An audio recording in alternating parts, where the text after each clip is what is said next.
Paumanhin mga lods, idol, idolo, paps, tropa, kaibigan at ngayon lang natapos ang 1 oras na video na ginawa ko. Kung bago ka pa lang dito baka naman. Ika-26 na kabanata. Ang nakaraan.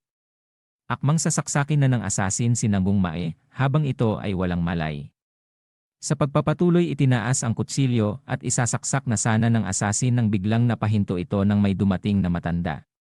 Sinasabi ng matanda na naiinis daw siya, at talagang naiinis siya. Napatigil sa pagsaksak nang narinig niya ang matanda. At hindi niya alam ang pinagsasabi nito. Lumingon ang asasin at sinabi na walang paraan para makabalik kaagad ang iba nitong kasamahan.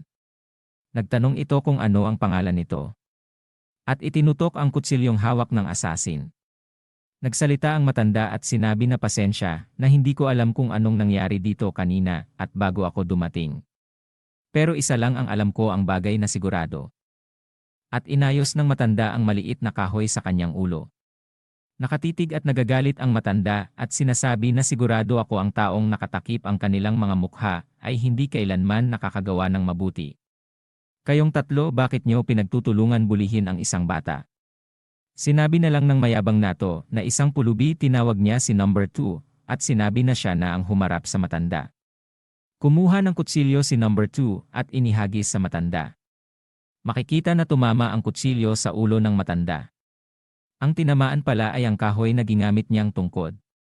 Sinabi ng matanda sa mga asasin na bukod sa binabaliwala niyo ang buhay at hindi nag-atubiling pumatay. Huhulihin ko kayo na parang nang-aagaw ako ng aso, galit na sinasabi ng matandang ito. Ito pala ay si Gebang Elder Hong, siyugol na nagmula sa beggar sect. Makikita ang kakahuyan lumipat na ang eksena sa magre-rescue sa mga kinidnap. Isang bandido ang dumakot ng buhangin, nagulat si Moyong Bo nang hagisan siya ng buhangin ng bandidong ito. 3 kunay ang lumilipad sa ere na iniwasan ni Moyong Bo. At sinabi nito na gumagamit sila ng anumang paraan upang manalo sa laban. Nakangiti ang 2 bandidong ito sa kanya. Sinabi ni Moyong Bo na kung meron lang daw siya na matinong sandata. Ang mga espada na ginagamit niya ay halos lahat ay basag na 4 na lang ang natitira. Sumugod ang isang bandido at ang kanyang espada ay handa nang ihampas kay Jegalmi. Madali lang naiwasan ni Jegalmi ang ataking yun at mabilis na dumistansya ito. Naiinis na sabi ng bandido kay Jegalmi na kung tatakbo na lang daw ba ito. Nilingon naman siya ni Jegalmi at sinasabi niya na hindi sapat ang lakas ng sonic attack, kailangan ko ng tiyak na suntok. Nanunood lang sa laban si Instructor Yang Gungyok sa labanan ng Snake Group at ng mga bandido. Habang nakatayo ay sinasabi niya na ang kanilang antas ng kasanayan ay tiyak na mas mataas kaysa sa mga bandido. Ngunit ang labanang ito ay napakagulo. Tumingin ito at sinabi pa na hindi man lang nila kayang bantayan ang kanilang mga armas. Kaya lumapit na ito sa likuran ng isang bandido at tinanong ang mga babaeng kinidnap nila. At nagulat naman ang bandido at mula sa harap ay inatake niya ng palakol si Instructor Yang Gungyok na madali lang niya naharang ng kaluban ng espada. Makikita ang diferensya ng lakas ng bandido at lakas ni Instructor Yang Gungyok. Nanginginig na ang katawan ng bandido at hirap na hirap sa banggaan ng kanilang sandata. Tinanong muli ni Instructor ang bandido kung saan nila dinala ang mga babaeng kinidnap nila. Ngumiti ang bandido at sinabi nito na isang suguba ng hustisya ang nakikita ko. Sige sabihin ko sayo. Ginamit namin sila gayunpaman na gustuhan namin. At pagkatapos ay ipinagbili ang mga ito sa mga ngalakal ng alipin habang sinasabi na may manyakis na muka. Sinabi ni Instructor na tiyak na kasinungalingan.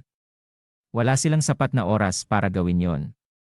Sinubukan kong ipaubaya ito sa mga bata. Ngunit kung ipagpaliban ko pa ito, wala akong maitutulong malalagay sa panganib ang mga taong nakidnap. Itinaas lang ni Instructor ang espada at umangat din ang bandido. Habang nasa ere ay nagsusuka ito ng dugo at 3 maliwanag na enerhiya ang tumama dito at mabilis na bumagsak sa lupa. Sa lakas ng bagsak na patingin sina Kalbo o Wonpyo at ang kalaban niyang bandido na makakalbo pa lang. Nakatayo si Instructor sa tabi ng pinabagsak niyang bandido at sinabi na lahat mula sa Snake Group ay umatras. Simula dito ako na ang haharap sa kanila. Napapikit at napasabi si Moyong Bo na nakakaawa ang itsura namin ngayon. Napangiwi naman ng bibig si Jegalmi at si Kalbo o Wonpyo ay napapunas ng pawis sa kanyang noo. Ilang saglit pa at ang mga bandido ay magkapatong at lahat sila ay walang malay. Sumigaw si instruktor na makinig kayo kung ipagpapatuloy nyo ang pakikipaglaban sa kanila. Malamang mananalo kayo. Sila ay second-rate lang na mga bandido. Ngunit hindi nyo magamit ng maayos ang mga nakatalagang armas na binigay sa inyo. Napayuko at nakatingin sa lupa ang tatlo. Sinabi pa ni Instructor Yang Jungyuk na ang iyong aktwal na taktika sa labanan ay napakagulo. Ito ang dahilan kung bakit. Ang praktikal ay ang kailangan. Huwag kayong masyadong malungkot tungkol dito. Ang praktikal na pagsasanay ay mahalaga din, sinabi pa ni Instructor, habang nakapikit na pumasok lang ako dahil ang pagliligtas sa mga kinidnap ang ating pangunahing prioridad ngayon. Magkakaroon pa sa iba pang pagkakataon. Tumugon ang mga bata at sumang-ayon kay instruktor. Tumingin siya sa isang bandido na nakaluhod at tinanong ito na kung pwede ba silang gabayan patungo sa kanilang kuta. Natatakot na sumang-ayon ang bandido habang nakaluhod. Lumipat ang eksena sa baryo kung saan ang matandang pulubi ay galit at naglalabas ng dilaw na enerhiya at sinabi nito na ngayon sino sa inyo ang gustong mauna. Lumapit lang sa akin. Habang naglalakad at naglabas pa ng matinding enerhiya ang pulubing matanda at ang kanyang mga mata ay lumiliwanag. Nagulat naman ang mayabang na assassin at sinabi na yan ba ang 8 gates opening na si Gaebang. Ang pagkakasunod-sunod ng pagbubukas ng 8 gate ay ipinahiwatig ng mga buhol at mga saklaw mula sa Ilgiol to Gugiol. Mas nanlaki pa ang mga mata ng mayabang na assassin na ito at sinabi na, kung makapag-open siya ng Chilgiol, di ba elder siya nun? Siya ay nasa peak level master na. Pero hindi, may posibilidad na nasa transcendent level na siya. Natataranta na ang mga assassin habang palapit na ng palapit ang matandang pulubi. Sinabi ng mayabang na assassin at may kinukuha sa kanyang gilid na kailangan kong makaalis dito sa ngayon. Isang bilog na bagay ang kanyang kinuha at akmang ibabato ng nagulat ang matandang pulubi at sinabi na iyon ay isang smoke bomb. Mabilis naman pinuntahan ng matanda ang assassin na mayabang. Biglang ibinato na sa lupa ang smoke bomb at isang makapal na usok ang lumabas hanggang sa wala nang makita sa paligid. Makikita si Nambung Mae at ang matandang pulubi at sinabi nito na nakatakas sila. At sinabi pa niya na napakaingat ng mga lalaking iyon. Napatingin ang matanda kay Nambung Mae at sinabi na ang tibay ng isip na hindi sumuko kahit nalampasan mo na ang limitasyon mo.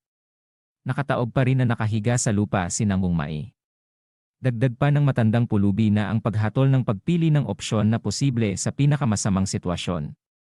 Siya daw ay napahanga ni Nambung Mae. Ang nakita daw niya kaninang sword technique na walang kaduda-duda na Changchun swordsmanship. Siya ay tiyak na nagmula sa Nambung family.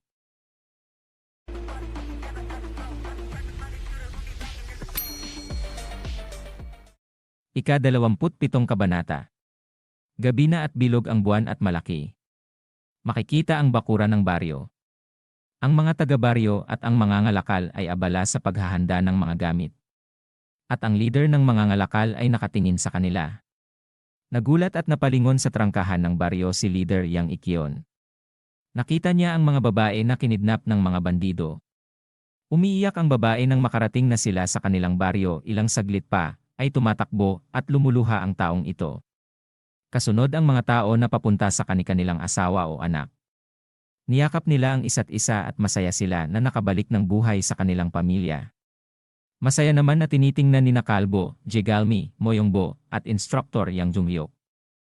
Nagulat naman si Jegalmi nang makita niya si Nambung Mae na ginagamot ni Yunryong mula sa likuran ng pamilya ni Jinhyo. Mahimbing na natutulog si Nambung Mae at ang katawan nito ay puno ng benda. Nanlaki ang mata ni Instructor pabulong na binangit ang pangalan ni Nambung Mae at sinabi na paano siya nasaktan. Isang tungkod ang makikita, ito pala ay si Hong Seojeol, ang elder ng Beggar Sect. Sinabi nito na kailangan daw niyang ibalik ang kanyang katahimikan. Kaya hindi daw ba lalapit at kakausapin siya ni Yang Junghyuk.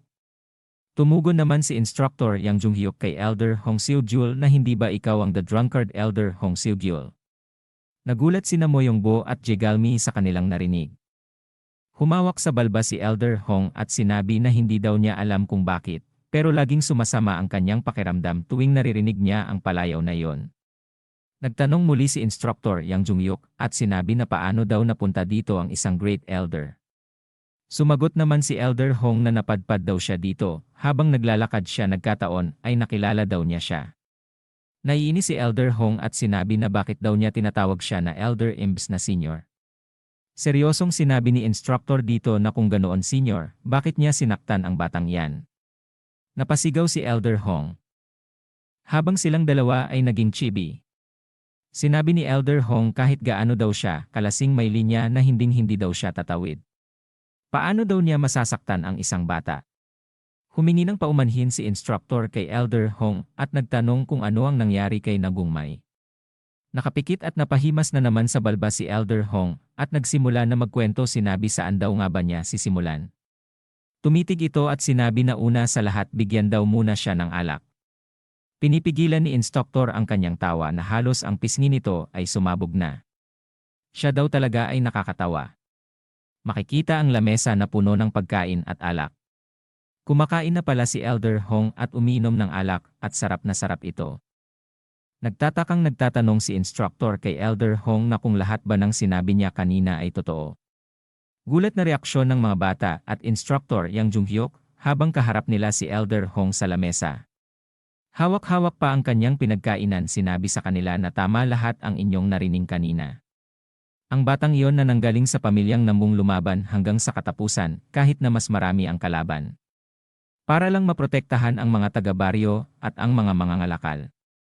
Sinabi ni Instructor na may seryosong muka na gayunpaman si Nagungmay ay hindi maayos na kakagamit ng ki. Lumaban ba siya sa kakaibang estado? Makikita ang nakaraan ni Nagungmay na nilalabanan niya si Instructor kung saan nag-iba ang kanyang itsura at lumakas. Wala ka bang napansin sa kanyang kalagayan na parang wala siyang malay na lumalaban na lang siya dahil sa instinct? Nagulat at nanlaki ang mata ni Elder Hong sa kanyang napakinggan at sinabi nito na ang ibig mo bang sabihin ay parang nasa sima siya. Tumugon naman si Instructor na tama yan. Ang kahulugan ng sima ay may agwat sa pagitan ng katawan at pag-iisip. Isang estado kung saan naitatag na ang pusong dyablo. Sinasabi na mas malalim pa ito sa puso, mas malamang na mahulog siya sa kailaliman. Panandali ang katahimikan sa looban ng kwartong ito.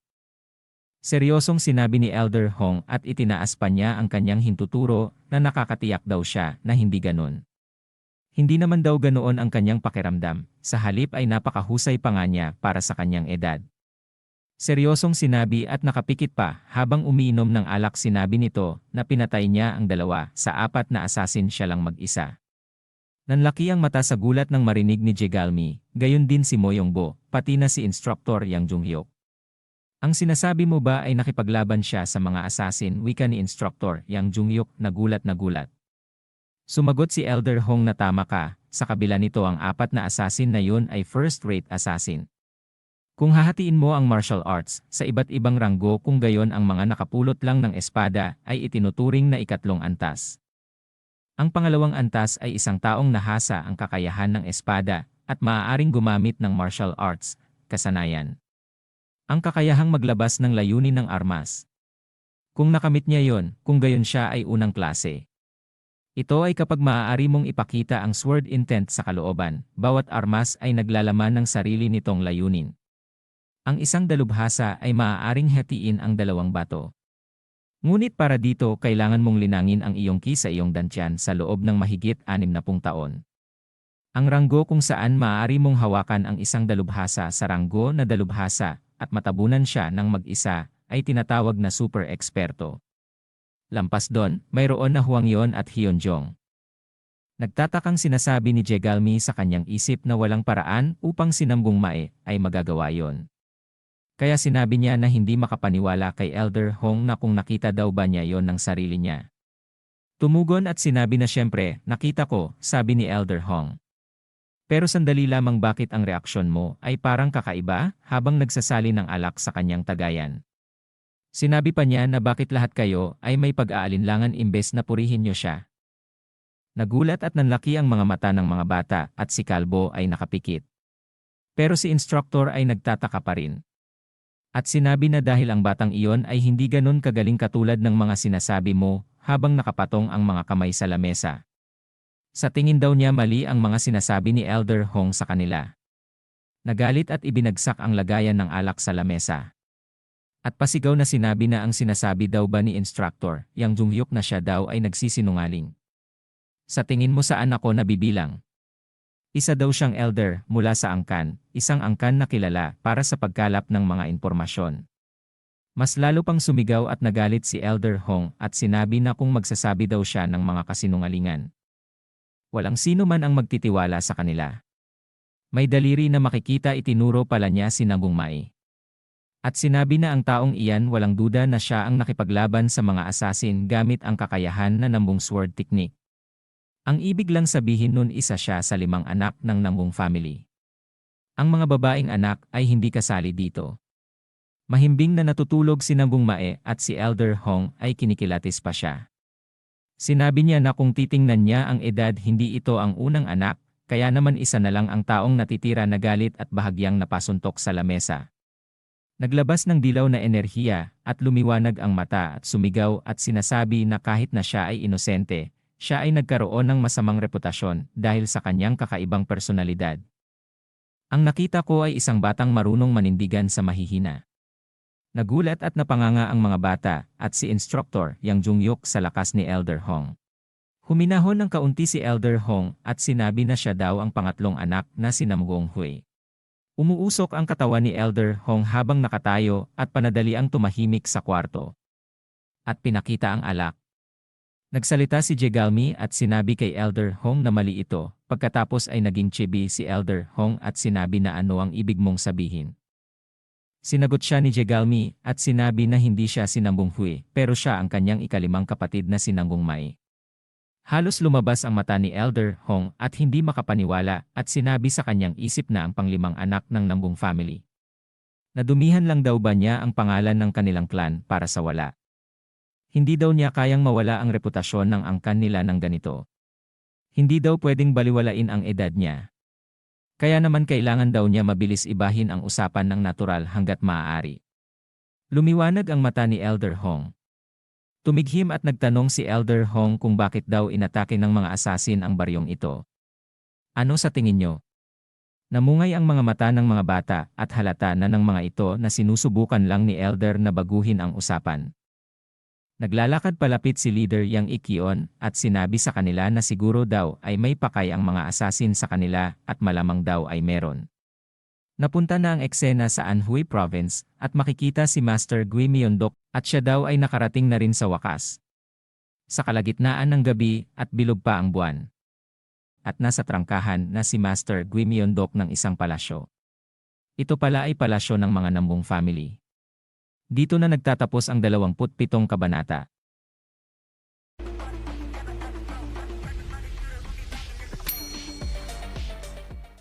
Ika-28 kabanata, nasa harapan ng pintuan si Master Gui Myeondok at ito ay kumatok sa pinto.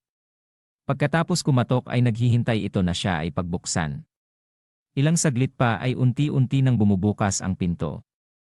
At sinabi ng taong nagbukas ng pinto na hating gabi na bakit daw andito siya. Siya daw ang guro na nabibilang sa liga ng murim na kangiti na sabi ni Master Gui Myeondok. Tinitigan ng taong ito at sinabi na ang liga ng mga murim at sinilip pa nito si Master Gui Myeondok. At sinabi na ganyang mahinang katawan, at ang iyong ilalim ng mata ay nangingitim, wala daw siyang pinagkaiba mula sa isang inaantok na panda. Para daw siyang may sakit na dumating para manghiram ng pera. Kaya naman bakit pa daw niya kailangan magsinungaling?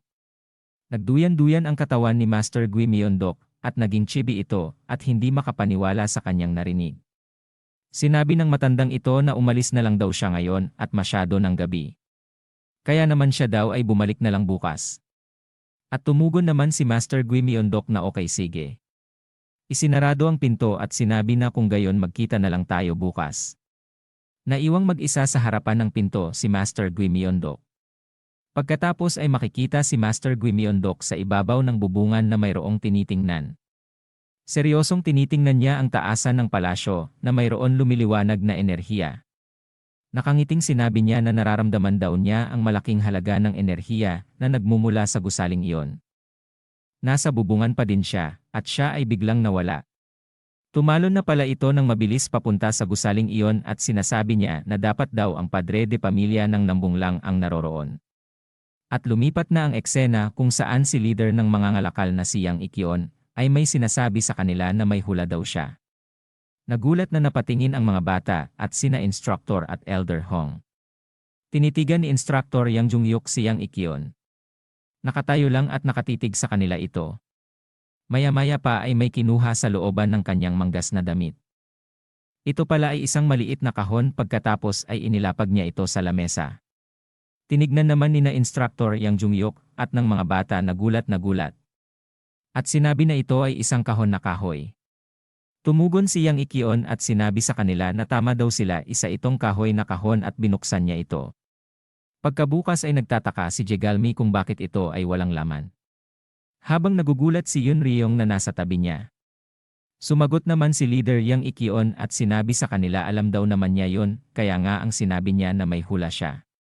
Nagkwento na si leader Yang Ikyon at kweninto na ang lahat daw ay nagsimula noong panahong nagsimulang magpakilala ang aming grupo ng mga ngalakal.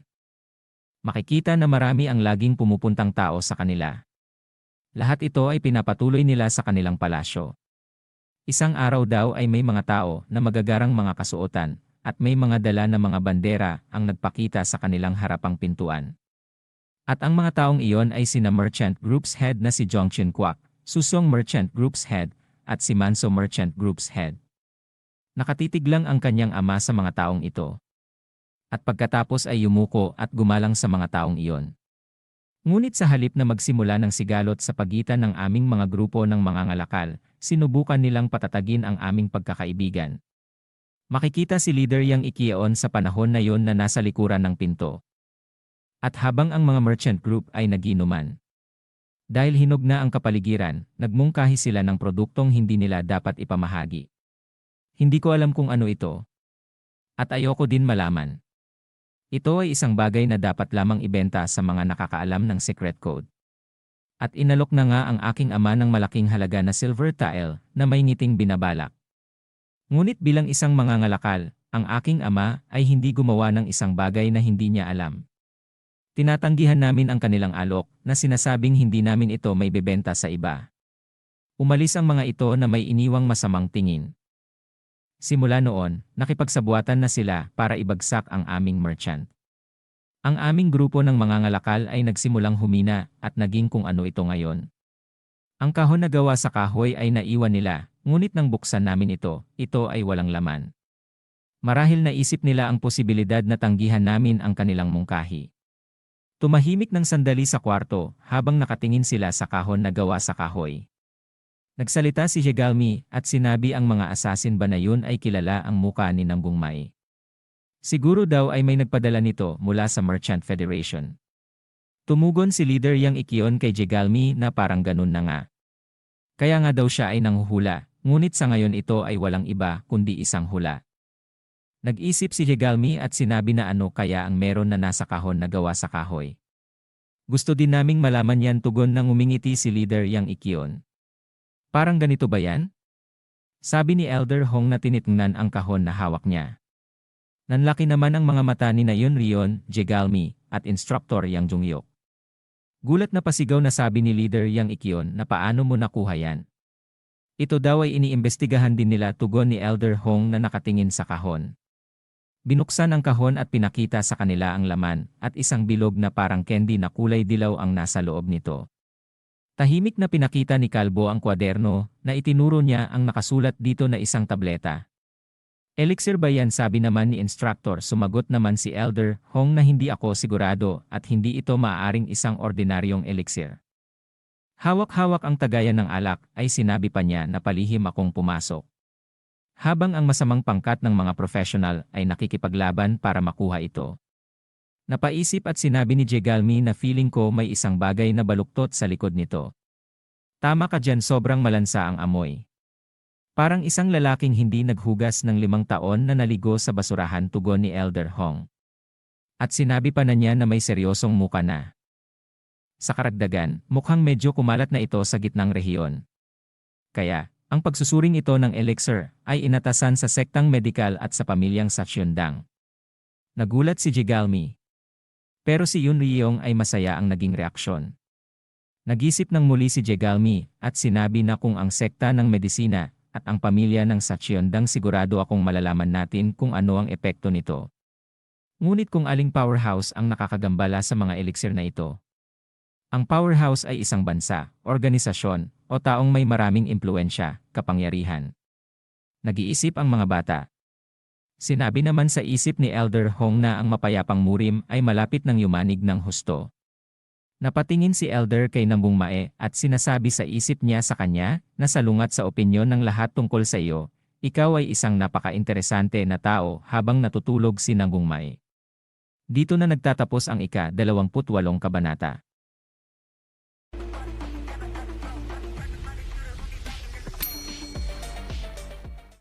Ika-29 na kabanata, makikita ang kandila at isang gold na phoenix na lagayan nito. Habang hawak ni Nambungjo ang scroll ay may napansin ito sa labas. Binitawan niya ang scroll at naglakad papunta sa bintana at mukhang may tinitingnan at pagkatapos ay mabilis itong kumilos at nawala. Sa labas ay bilog ang buwan at maliwanag. Mabilis palang pumunta sa bubungan ang ama ni Nambung Mae na si Nambungjo. Makikita ang isa pang paa. Nanlaki ang mata ni Nambungjo nang makita niya ang kanyang nasa harapan. Ito ay si Master Gui Myeondok na nakamaskara. Naglalabas ng enerhiya si Master Gui Myeondok dahilan kung bakit ang kanyang buhok ay nagtataasan. Tinitigan ng mabuti ni Nambungjo ito. At tinanong kung sino siya, at sinabi na ang lakas ng loob daw nitong pumasok sa lupain ng pamilyang Nambung sa kalagitnaan ng hating gabi. Inilagay ang kamay niya sa likod ng kanyang ulo, at sinabi ni Master Gui Myeondok na sinadya daw niyang magsuot ng maskara, hindi daw ba nito alam? Kahit sino naman daw ay pwedeng magsuot ng maskara, tugon ni Nambungjo. At patanong niyang sinabi, habang ang kanyang dalawang kamay ay nasa likuran, na wag mong sabihin na ikaw ay si Gui Myeondok. May iba pa bang paraan para patunayan ang sarili niya, tugon ni Master Gui Myeondok. Kaya pala nasa likuran ang kamay ni Nambungjo ay nag-iipon na pala ito ng enerhiya sa kanyang kamay. At sinabi pa niya na susuriin daw niya ng kanyang sarili siya. At inilabas na niya ang kanyang dalawang kamay na parehong may bilog na naipon na enerhiya. Itinali ng enerhiya niya si Gui Myeondok at hindi ito makagalaw, inangat sa ere gamit ang enerhiya sa kanyang mga kamay.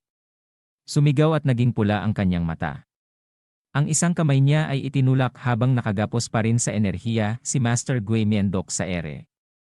At mabilis at malayo ang kanyang pinagbagsakan. Sa lakas ng pag-atake ang pinagbagsakan nito ay nagkadurog-durog. Makikita ang bundok na sumabog sa lakas ng pagkabagsak niya at isang makapal na usok ang lumabas. Unti-unting nawala ang usok at makikita si Master Gui Myeondok na nakasandal sa mga basag na bato sa kanyang likuran. Sinundan ni Nambungjo mula sa pinagkabagsakan ni Master Gui Myeondok. Mabilis naman nakadating at makikita na ito ay nasa ere. At si Master ay nakasandal pa rin sa mga basag na bato at tinititigan ito sa ere at sinasabi na ang kanyang pamamaraan daw ay medyo labis na. Nakababa na sa kanyang harapan si Nambungjo at hinimas ang kanyang balbas at sinasabi sa kanya na akala niya na madali lang kung siya daw talaga si Gui Myeondok. Dahan-dahang tumayo si Master Gui Myeondok at sinasabi niya na head of the Nambung family, masyado kang maraming pagdududa. Haba nakatayo na siya at pinapagpag na ang mga alikabog sa kanyang damit. Sinabi pa ni Nambungjo na hindi ba ito isang mundo kung saan ang mga peke ay nasa lahat ng dako. Sa lugar na ito, magagamit mo ng komportable ang iyong tunay na kapangyarihan. Nakatayo lang si Master Gui Myeondok sa kanyang harapan. At sinabi sa isipan niya na sinusubukan niya ba ako. Siguro ay sakyan ko na muna siya sa ngayon. Nagipon na naman ng enerhiya sa kanyang kamay si Nambungjo at sa bundok na ito ay nagliparan ang mga dahon sa lakas ng enerhiya na pakakawalan niya.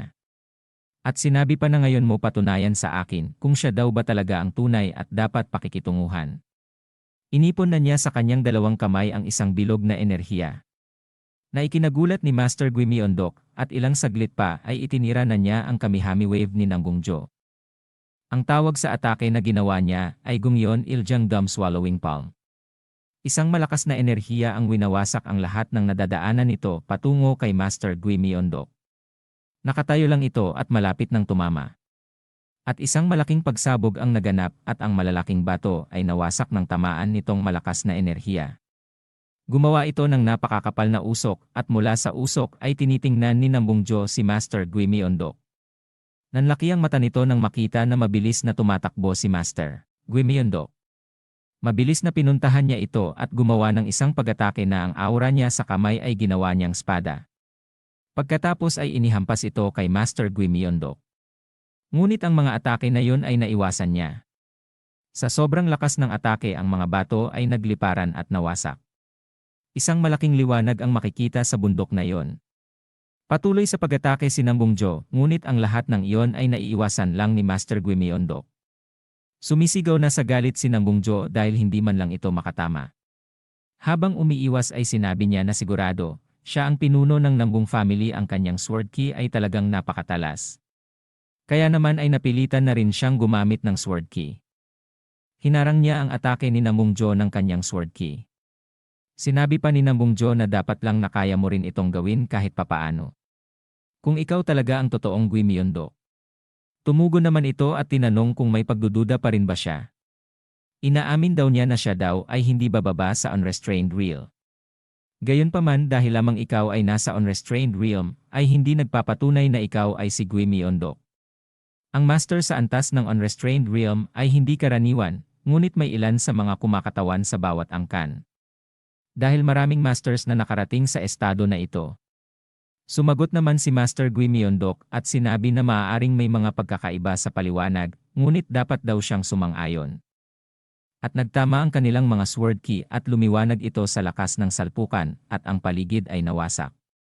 Pagkatapos ay dumistansya si Nambungjo pero ang mga kamay pa rin nito ay naglalabas ng enerhiya at sinabi na tama yan. Kahit na ito ay ang parehong unrestrained realm, mayroong maraming mga pader sa loob nito. Tumitig si Nambungjo at sinabi na kaya naman ito ay walang kaduda-duda. Gumawa muli siya ng isang pag-atake. Pinaikot ang dalawang kamay at nabuo sa ere ang mga hugis espada na gawa ng kanyang enerhiya. Naghahanda ng itira ang mga itsurang espada na gawa sa kanyang enerhiya ni Nambungjo. At sinabi niya na kailangan kong tingnan kung nakatagpo ko ba talaga si Gui Myeondok. Nagkatinginan ang dalawa at biglang umatake na nga si Nambungjo gamit ang kanyang itsurang espadang enerhiya. Ngunit si Master Gui Myeondok ay nakatayo lamang habang padating na ang itsurang espadang enerhiya at isang malaking pagsabog ang makikita. At dito na nagtatapos ang ika-29 na kabanata.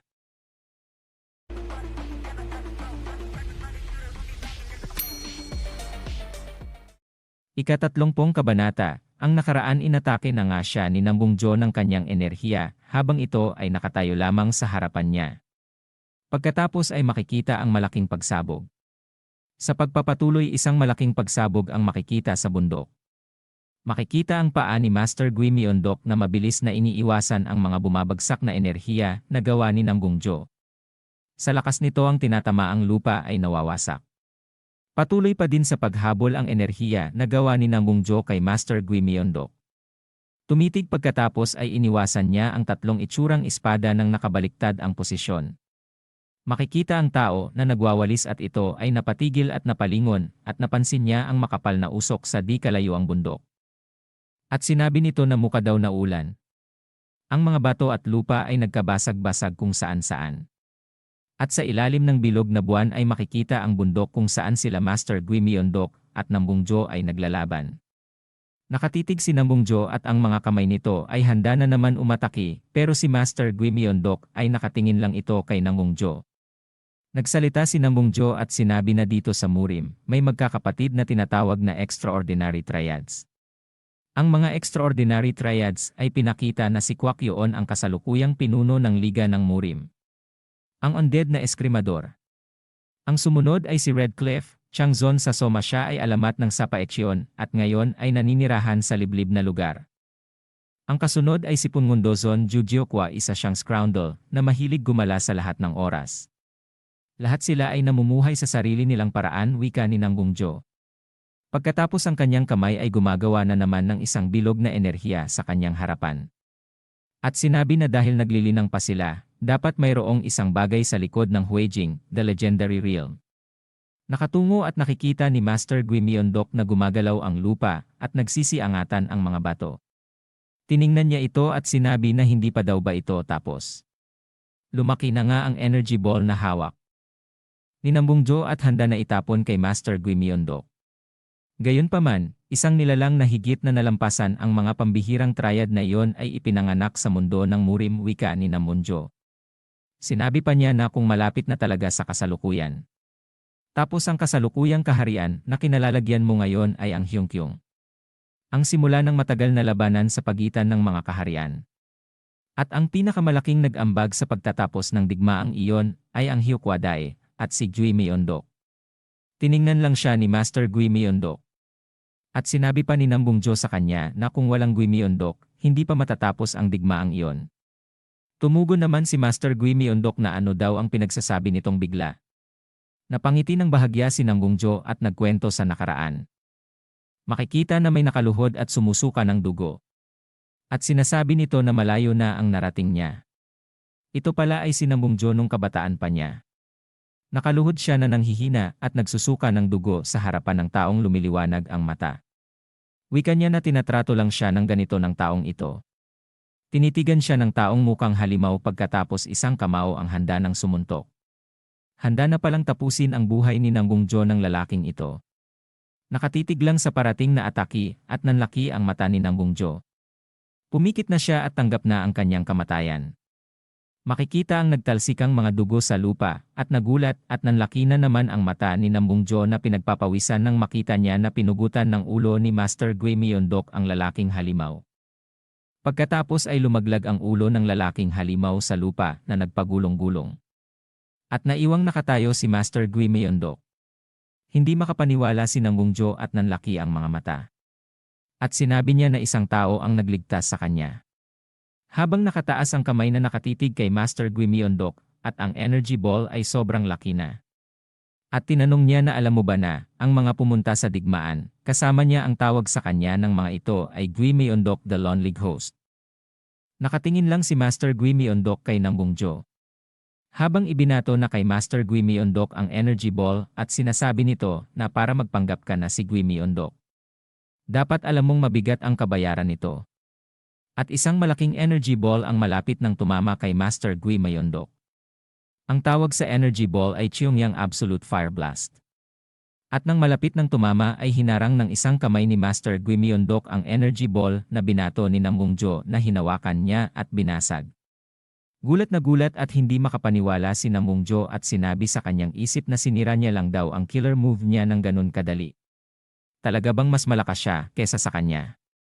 At nang nabasag na niya ang energy ball ay humawak sa ulo si Master Guimiondoc at sinabi na hindi daw siya pumunta dito para makipag-away. Tinanggal ang maskara at sinabi pa niya na pumunta lang daw siya dito bilang isang guro ni Nambungmai. Lumaki ang mga mata ni Nambungjo at sinabi na siya daw ba talaga si Guimiondoc. At ang kinakatayuan nila ay nabasag dahil sa lakas ng energy ball ni Nambungjo. Tumigil na ang pag-atake ni Nambungjo at makikita ang palasyo ng mga Nambung. Sa ilalim ng bilog na buwan sa ibabaw ng bubungan ng palasyo, maaninag ang anino ng dalawa sa ibabaw. May hawak na ng alak si Nambungjo at sinabi sa kanya na hindi daw siya komportable na tratuhin ng ganito sa presensya ni Master Guimiondoc. Ito daw talaga ang gusto niya, kaya okay lang daw ito, tugon ni Master sa kanya. Diskumpiyado na nakatingin na makikita sa muka ni Nambungjo at patanong na sinabi niya sa kanya na siya daw ba talaga ang taong naalala niya. Noong nakaraan ay marangal ka at ikaw ay nasa mabuting kalagayan.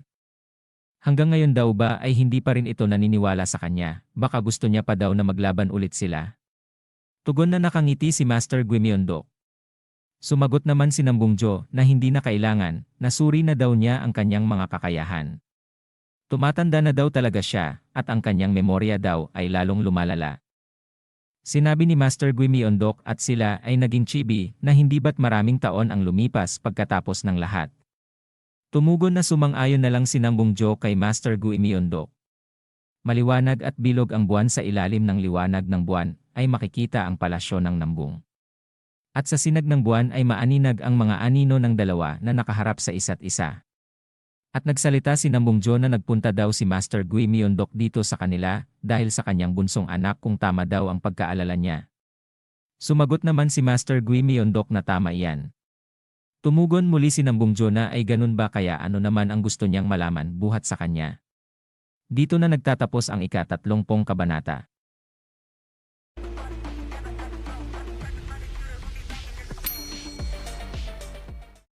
Ika-31 kabanata, ang nakaraan. Tumungga ng alak si Namungjo at sinabi na ano ang gusto niyang malaman buhat sa kanya. Tumagay din muna si Master Gui Myeondok at itinungga rin ang kanyang alak.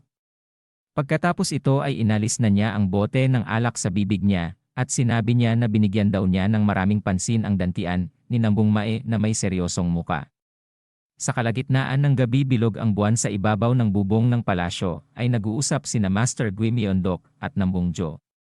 At sinabi ni Nambungjo na ang kiba niya. Inilaan daw niya ang 1/3 ng kanyang buhay na sinusubukang hatiin ito mula sa dantian ni Mae.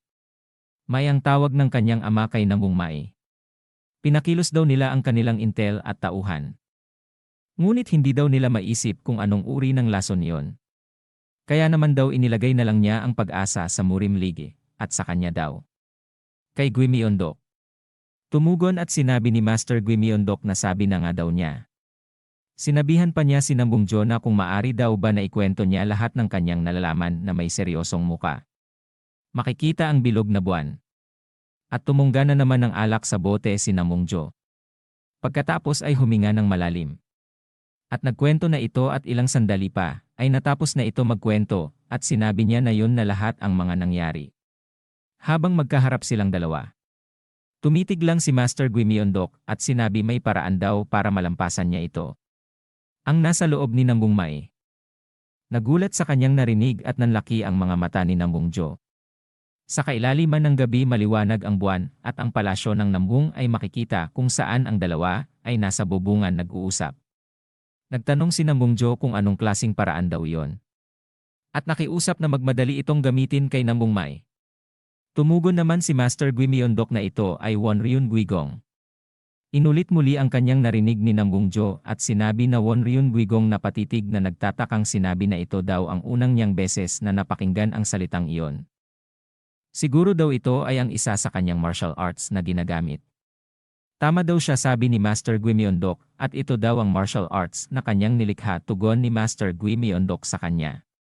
Hindi daw niya alam kung kaya niyang matututunan ito. Tumingin si Nambungjo kay Master Gui Myeondok.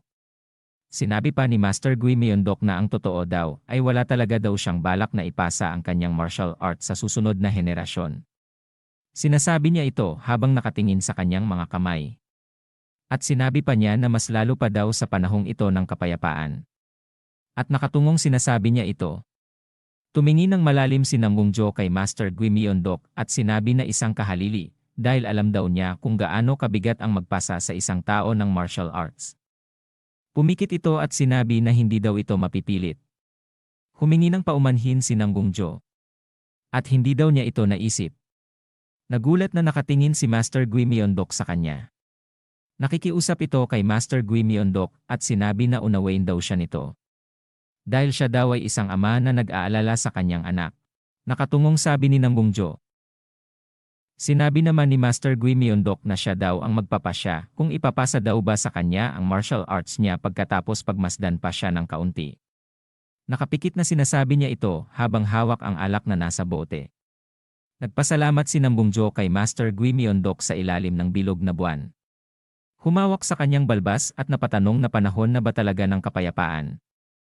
Nagtanong pa ito kay Master Gui Myeondok habang umiinom ng alak ito. At napabukas ng isang mata nang marinig ang tanong na kailan daw ba nabuwag ang Black Flower League. Tumugon naman si Master Gui Myeondok na huminto ang mga aktibidad ng Black Flower League mga 5 taon na ang nakararaan. Noong binuksan daw nila ang White Military Academy. Sinabi ni Nambungjo sa kanya na kaya ngayon siya lang daw ang konektado sa Liga ng Murim. Tumugon si Master Gui Myeondok na tama daw siya. Tumitig at walang masabi si Nambungjo. Pagkatapos ay tumayo na si Master Gui Myeondok at ito'y lumingon at sinabi na ngayon daw ay narinig na niya lahat ng gusto niyang malaman. Kaya naman daw ay pwede na siyang bumalik. Ngumiti ito at sinabi na ang kanyang anak daw ay hindi pa tapos maginsayo. Sinabi naman ni Nambungjo sa kanya na hindi daw ba ito nagtataka kung bakit tinawag niyang peke nung nakita siya. Napatitig at napatingin siya kay Nambungjo. Sinabi ni Nambung Jo na may mga kumakalat daw na tsismis na si Gui Myondok daw ay nagpaparusa sa mga taong mali ang mga ginagawa. Makikita ang anino ng isang tao. At sinabi ni Nambung Jo na sa katunayan daw maraming puwersa mula sa masamang pangkat ang nag-iingat sa kanya. Hindi daw ba niya ito nakikitang kakaiba? Lagi daw itong nasa liga ng Murim. Kaya naman ngayon ay may isa pang Gui Myondok na nagpapanggap. Tumingin si Master Gui Myondok kay Nambung Jo at ito ay nagulat sa kanyang narinig at panandali ang nag-isip. Ayon pa kay Nambung Jo na marahil daw ang panahong ito ng kapayapaan ay malapit ng magwakas. At napalingon ng muli si Master Gui Myondok sa kanyang narinig. Sumapit na ang umaga at makikita ang bubong ng bahay at sa loob nito ay si Nambung Mae kung saan ito ay nakahiga. Unti-unting minulat ang kanyang mata at ito ay nagulat. Pagkatapos ay bumangon ito at nagtatanong sa kanyang isip kung nasaan siya. Nagtataka si Nambung Mae nang makapanya ang kanyang katawan at nasabi sa kanyang isip na meron daw sa kanya na gumamot. Siguro daw ay nakabalik na sina Assistant Instructor Teacher Yan Jungyuk ngayon. Pagkatapos ay nagulat ito nang maisip niya si Jinhyo kung okay lang daw ba ito. Nagmamadaling tumayo si Nambung Mae, ngunit ito ay hindi pa lubos na nakakabawi ng lakas. Binuksan niya ang pinto at sinisigaw ang pangalan ni Jinhyo. Pagkabukas ng pinto ay nakita niya si Jinho at ang kanyang kapatid. Tumugon naman si Jinhyo na bakit daw habang kumakain sila ng fishball. Nagkatinginan at nagkagulatan sila pagkatapos ay naging chibi ang mga ito. Itinapon ang mga fishball nila at nagmadali sina Jinhyo at ang kanyang kapatid na yakapin si Nambung Mae at umiiyak ang mga ito. Nagtatakang walang masabi si Nambung Mae habang nakatingin sa dalawang bata. Ilang saglit pa ay dumating na sina Instructor Yang Junghyuk, Jegalmi, Moyongbo, Wonpyo o si Kalbo, at si Eunryong. Si Elder Hong naman ay tinitingnan lang sila mula sa malayo at nakangiti ito. Hinawakan ang kamay ni Nambung Mae ni Eunryong upang pakiramdaman ang pulso nito. Pagkatapos ay tinitingnan ni Nambung Mae si Eunryong at sinabi ni Eunryong na sa kanya na maayos na daw ang takbo ng kanyang pulso. May mga pasa daw ito pero walang gaanong pinsala. Mabuti naman daw sabi ni Instructor Yang Jungyuk at pagkatapos ay sinabihan niya si Nambung Mae na bakit daw hindi niya ginamit ang signal flare. Ang bagay na yun tugon ni Nambung Mae na nakangiting aso kay Instructor.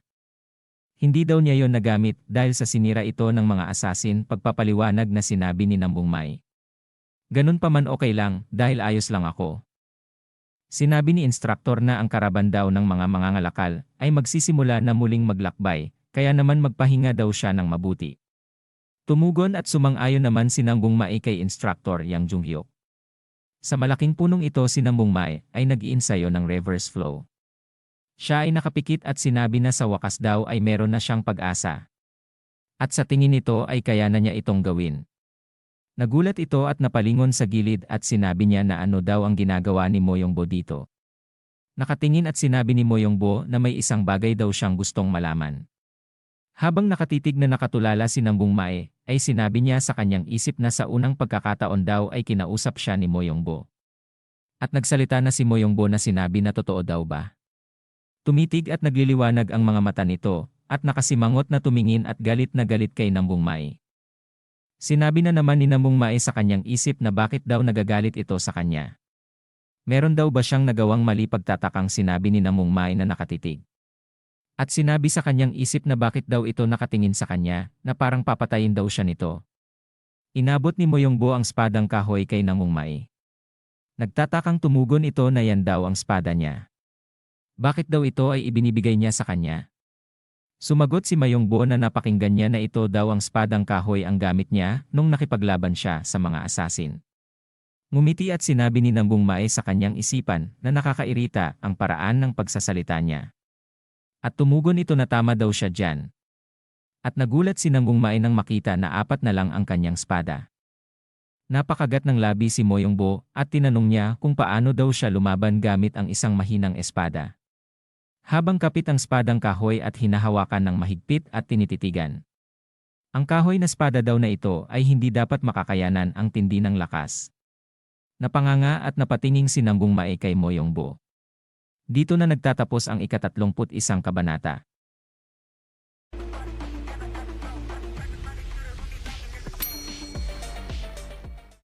Ika-32 kabanata. Ang nakaraan nagtanong si Moyongbo na kung paano daw lumaban si Namong Mae gamit ang isang mahinang espada. At ang espadang kahoy daw na ito ay hindi naman kayang makatagal sa tindi ng puwersa. Nagtatakang tumingin si Namong Mae kay Moyongbo. Ang pagpapatuloy. Inaabot ni Moyongbo ang espadang kahoy at ang mga kamao nito ay nakatikom. Si Namong Mae naman ay nakatingin lang kay Moyongbo na nagtataka. At sinabi pa sa kanyang isip na totoo daw ba ito. Na seryosong humihingi sa kanya ng payo ang henyo na si Moyongbo. Pagkatapos ay napangiti si Namong Mae. Sa ilalim ng malaking puno nagbibigay ng payo si Namong Mae kay Moyongbo. Habang sila ay nakaupo at masayang pinapayuhan niya ito at sinasabi na kailangan daw niyang maiwasan ang isang pangharap na pag-atake. Pero ang pinakaimportanting bagay daw ay ang pagkontrol ng K. Pagkatapos daw ay balutin niya ng K ng bahagya ang paligid ng kanyang espada. Seryosong nag-iisip si Moyongbo at sinabi na ang pagkontrol ng K pala. Malalim na nag-iisip si Moyongbo na wika nito na ganun daw pala yon. At nagsasalita na para bang wala sa kanyang tabi si Namong Mae. Sinasabi ni Namong Mae na kailangan daw niyang maayos na kontrolin ang kanyang K. Ngunit si Moyongbo ay abala sa kanyang iniisip. Nakatingin si Namong Mae kay Moyongbo at sinabi sa kanyang sarili na dahil ginagamit na daw niya ang Heavenly Sword hanggang ngayon, hindi na kailangan pang kontrolin ang kanyang K. Ang kanyang espada daw ay isang kayamanan na may mahabang kasaysayan na nakatali daw dito.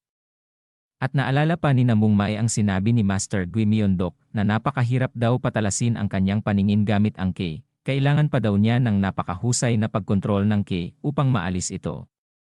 Pero siya daw ay nagagawa na ito. At sinabi pa ni Namong Mae na sa kabilang banda, kailangan daw niyang gumamit ng mga diskarte na may maliit na halaga ng Ki sa kanyang katawan. Medyo nasasanay daw siya sa pagganap ng mahusay na pagkontrol ng Ki. Kinuha ni Moyongbo ang espadang kahoy at inangat sa kanyang harapan at tinititigan. Pagkatapos ito ay pumikit at unti-unting may lumalabas na enerhiya sa kanya. Napasabi si Namong Mae na siya ay nagsisimula na mag-concentrate. Napalingon siya sa likod at nakita niya sina Eunryong, Jegalmi, at si Kalbo o Onpyo na nagsasanay ng kani-kanilang sandata na binigay ni Master Gui Myeondok. Binigyan daw ni Master Gui Myeondok ng gawain ang lahat para punan ang kulang sa kanila. Ang tunay na layunin ng pagsasanay na ito ay ang gawain at praktikal na karanasan ng bawat tao. Biglang nagulat sa kanyang malalim na pag-iisip nang may marinig si Namong Mae na may naputol. Naputol pala ang kanyang espadang kahoy ni Moyongbo. Ang kanya daw na espadang kahoy, habang pinagpapawisan ng malapot na nakatingin kay Moyongbo. Nagtataka siya kung ano ang kinukuha ni Moyongbo sa kanyang lagayan ng espada. Biglang hinatak ang isang espada sa lagayan at kumagat sa labi, at dali-dali inabot kay Namong Mae. Pagkatapos ito ay yumoko at humingi ng kapatawaran. Tinanggap naman ni Namong Mae ang lumang espada. Makikita ang bubong ng bahay dito ay nagbibihis na si Namong Mae.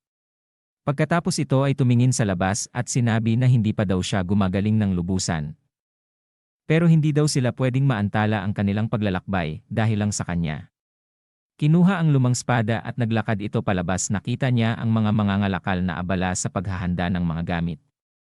At sinabi niya sa kanyang sarili na sigurado daw siya na poprotektahan niya ang mga tao mula sa karaban na ito. Napatingin ito sa gilid nang may narinig ito na nagsasabi na huwag daw masyadong pagurin ang kanyang sarili, batang Nambung. Nagkatinginan ang dalawa at sa isip niya ito pala ang matanda na nagligtas sa kanya. Nagsalita na si Namong Mae at nagpasalamat sa kanya sa pagsagip ng buhay nito. At sinabi pa nito kay Elder Hong na paumanhin sa huli nitong pagpapakilala. Ang pangalan daw niya ay Namong Mae at siya daw ay nagmula sa pamilya ng Namuong clan. Ngayon daw ay nakilala na daw niya siya, kaya naman lumapit ito sa kanya at samahan daw ito. Sinabi niya kay Elder Hong na pagkatapos daw ng kanilang paglalakbay bibisitahin daw niya ito ng hiwalay. Pagkatapos ay tumakbo na ito papunta sa kanyang mga kasama habang tinitingnan ito ni Elder Hong. Nagulat si instruktor nang makita niya si Namong Mae at tinanong ito kung okay na ba siya. Tumugon naman ito na okay na daw siya at wala na daw sumasakit sa kanya. Napasimangot at nagalit siya sa sarili niya at sinabi na nakikita daw niya na nag-aalala ang lahat sa kanya. Nakahanay sila at sa unahan ay sinasabi ni instructor na siguro nga ito daw ay isang practical na training Pero ang kanilang kaligtasan ang mas importante sa lahat kaya naman ito ang kanilang unahin. Yan daw ang lagi nilang tandaan. Tumugon at sumang-ayon sila. Makikita ang bakuran ng baryo. Ang mga tao ng baryo ay sumisigaw na nagpapasalamat sa kanilang pagliligtas. Kumakaway ang mga ito at maligaya sila sumisigaw at sinabi pa ni Jinho sa kanila na mga kuya at ate bumalik daw sila sa kanilang baryo sa hinaharap. Masaya naman ang Snake Group sa kanilang mga naririnig na mga papuri buhat sa mga taga-baryo. Sinabi na ni leader ng karaban na si Yang Ikyon umalis na daw sila. Nagumpisa na maglakad ang mga ito. Habang naglalakad ay tinanong ni leader si instructor Yang Jungyuk na bakit daw ang matandang iyon hanggang ngayon ay sumusunod pa din sa kanila. Lumingon sa likod si instructor Yang Jungyuk at nakita niya na nangungulangot si Elder Hong sa likuran. Sumagot na lang ito na hindi daw niya alam kung bakit. Subalit daw ang lokasyon ng kanilang headquarters ay nasa Tianjin. Kaya naman siguro na parehas ang kanilang dinadaanan. Tumawa si leader at sinabi na ngunit gayon paman, panatag daw ito dahil may kasama silang elder. Habang nasa daan ay nag-iinsayo ng plauta si Jigalmi at makikita ang isang mabilis na paa ang tumatakbo papunta kay Jigalmi. At nagulat ito kay Elder Hong. Sinabi ni Elder Hong na siya daw ba ay nagmula sa Jigal family. Ang ginagawa daw ba nito ay mag-insayo ng yumgong, ang yumgong ay isang sound technique. Tumugon si Jigalmi na tama daw si Elder Hong pero parang hindi daw niya maintindihan ang tunay na diwa nito. Iniisip daw siguro ni Elder Hong na hindi daw ito kakayanin niya. Tiyak. Kung ikaw yan, dapat ay magagamit daw niya ito ng maayos ang sandata na ito. Nakatingin at nakahawak sa balbas na sabi ni Elder Hong. Sigurado daw ba si Elder Hong dito? Sumagot si Elder Hong na ang isang batang may mahusay na kakayahan na tulad daw niya ay malamang na magagamit ito ng malaya pagkatapos ng 3 taon. Nagulat at hindi makapaniwala na tinitingnan ang plauta na hawak ni Jigalmi. Nagtatanong ito na naging chibi na 3 taon daw ba talaga? Siyempre daw naman sagot ni Elder Hong ang yumgong daw ay hindi basta-basta ganun kadaling matutunan. Sinabi pa ni Elder Hong na gaano man kadali ang martial arts ito daw ay nakadepende sa kanyang pagkatiyaga at kung gaano kabilis matuto. Tumitig si Elder Hong kay Jigalmi at sinabi na paano daw niya ito maiintindihan ng ganoon kadali. Napaiisip lang at walang masabi si Jigalmi.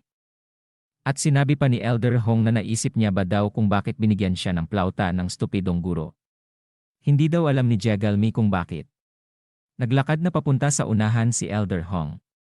At nanatili na nag-iisip si Jigalmi at sinabi niya sa kanyang sarili na bakit hindi man lang daw sumagi sa isip niya yon.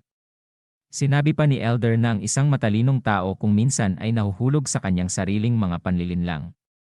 Tingnan daw niya sa ibang perspektibo. Naiwang nakatayo at nag-iisip si Jigalmi pagkatapos ay tumatawang naglalakad si Elder Hong. Habang naiwan na nag-iisip si Jigalmi, makikita ang gulong ng kariton na patigil si Unryeong sa paglalakad at ito ay nagulat. Lumingon nang maramdaman niya ang grupo na naglalaban malapit sa kanila. Napahanga si Elder Hong at sinabi sa kanyang sarili na ang bata daw na ito ay may matalas na pangdama. Naglabas ng enerhiya si Elder at sinabi na tingnan daw niya kung sino ang mga lalaking ito. Lumaki ang mata at lumiliwanag pa. Dito na nagtatapos ang ika-32 kabanata.